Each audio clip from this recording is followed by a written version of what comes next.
Hey everybody.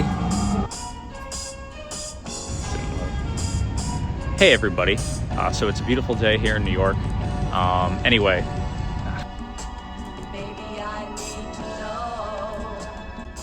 Hello everybody, and welcome to the Proteus Club. Thank you to each and every one of you for coming or for listening. I'm sure plenty of you here know me personally, and you might have seen some of my videos and posts promoting the Proteus Club. You might have heard me rant about phones and social media and how this technology is taking over our society and how we need alternatives. But I want to start off by talking about somebody that you probably don't know, and that's Proteus. Who is Proteus? He's not actually a real person. He comes from a great, ahead of its time Kurt Vonnegut novel called Player Piano. His full name is Paul Proteus. What makes Paul Proteus fascinating as a hero is that he's not a superhero. He doesn't have any magical powers or some kind of special backstory that he channels to vanquish his foes. No, Proteus is an ordinary man, an engineer in a society segregated between the engineers who are automating society away and the rest of the people who lack employment, who lack freedom and purpose. Paul stumbles into the rebellion against the society entirely by accident. His fate at the end of the book is still messy and largely unknown. But Proteus is in fact a hero, and he's a hero because by the end of the novel, he's firm in his decision. He's made a decision to do something different, to stand up for himself and those close to him, and he realized that he's capable of doing more than the rules of the system that he lives in. He has free will to control his fate. Proteus learns that the technological progress is useless if it's being used to hurt humanity, and that there's so much more value in so many more things besides the machines he engineers. Technology has undoubtedly done a number of wonderful things for humanity, and yes, our phones have too. Trust me, I lost my phone the other day, and it was a lot harder to get in touch, to find things on maps, to use the Apple Pay on my phone. I could go on and on. But this is part of the problem. Your phone is a tool, and we shouldn't be so reliant on one tool that we fit our entire lives into this tool. We should use the tool for our lives. We have changed so much the way we see the world by relying on this device. We use it not just to call our friends and our family, but we use it to get news, to apply for jobs, to promote our businesses, to find places to set up dates, and so much more. And again, if you want to use these tools to help you navigate your lives, great. I don't want to stop you from doing so. But please keep in mind, there's so many other ways to experience the world beyond the lens of this device. For the vast majority of human history, there were so many other technologies and tools, other ways of doing things that have often been forgotten and set aside in the name of efficiency. Our current engineers, the Silicon Valley engineers, who have this entitled attitude, has led them to try and optimize humanity, to treat us as data sets in their Excel spreadsheets.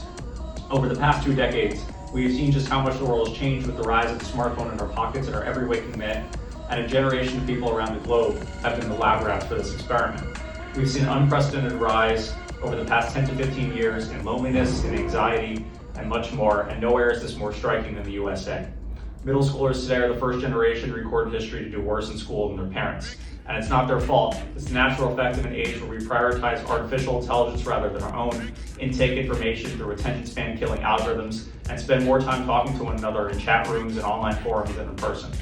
The tide's already turning. The amount of time spent worldwide in social media networks has decreased each year since 2022. Teenagers and young adults increasingly dislike social media, with over half of them saying that they'd love to quit social media if only their friends did too. But this is part of the problem, because it's easy to talk about these problems, it's easy to ramble about these problems, but it's another thing to actually come up with solutions. We can't just whine and complain about the problem, we have to be part of the solution. We can't rely on the government, we can't rely on academics coming out with studies telling experts what to do. We have to provide positive alternatives. We have to make a physical creative network that's more engaging than a social creative network. We have to make activities and events that are more exciting than the dopamine hit you get when your phone buzzes in your pocket. We have to create spaces for human connection and creativity that don't cost you an arm and a leg. My grand vision for the Proteus Club is that it'll be a massive part of the solution.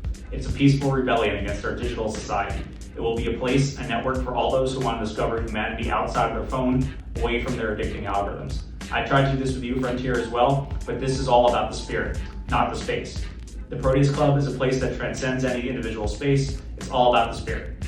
You might think I'm being a bit dramatic by talking in such grand language, but everything starts small. Your social media feed might tell you if you don't have 1 million followers, if you're not rich and famous, you don't really matter that much.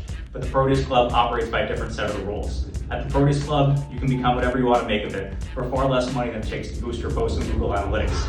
A rebellion doesn't have to be a grand political march. It can be an act as simple as having fun when everybody's telling you to be angry all the time.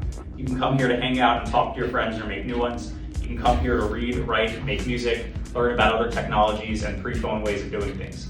We will have more specialized themes. We'll collaborate with other people and companies who are already doing awesome things of their own, and there are plenty of those people out there. Whichever places we host events, it will undoubtedly be a place full of creation, connection, and possibility. There are only 3 rules which you must abide by. You can't be in your phone, you can't be in social media, and you gotta be respectful.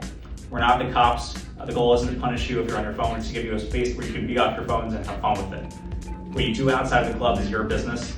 The goal is not to get you never to use your phone again, it's to give you a place to learn, a place to create, to talk, and experience life without having to go on your phone and scrolling. It's a place to have an excuse to log off and enjoy your boss. And for all those looking to get each other's numbers and stay in touch afterwards, you can use these post-it notes I have right here, and then you can use that to text and call each other afterwards. So I think I made my point. On the count of 3, we're gonna unplug and enjoy. 3, 2, 1, log off.